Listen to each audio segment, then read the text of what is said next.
नमस्कार शेतकरी मित्रांनो, मी Hitesh Kore, Mahagujarat seeds private limited नागपूरतर्फे कंपनी प्रतिनिधी म्हणून कुमार भावेशजी कोरे यांच्या शेतामध्ये गजराज या वाणावर पीक पाहणी कार्यक्रमासाठी आज आपण इथं उपस्थित झालेलो आहोत। तरी पण गजराज या धानाबद्दल श्री भावेशजी कोरे यांचे मनोगत व्यक्त करूया। नमस्ते जी। नमस्कार जी। आपला पूर्ण परिचय सांगून टाका।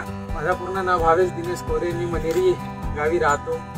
पोस्ट वगैरे जिल्हा वगैरे सांगून टाका। पोस्ट चिखली, तालुका सडगर आणि जिल्हा गोंदिया।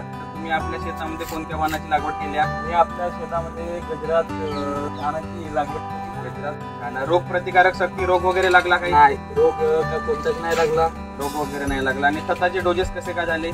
पहिल्यांदा चिखलावर कृषीदेव, एक कृषीदेव, अच्छा, आणि दुसऱ्यांदा अर्धा बॅग युरिया आणि अर्धा कृषीदेव, 1 एकराला।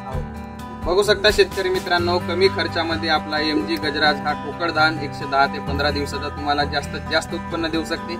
म्हणून येणाऱ्या रब्बी हंगामामध्ये तुम्ही शेतकरी बांधवांनो गजराज या धानाची लागवड करा आणि भरपूर उत्पन्न मिळवा। धन्यवाद।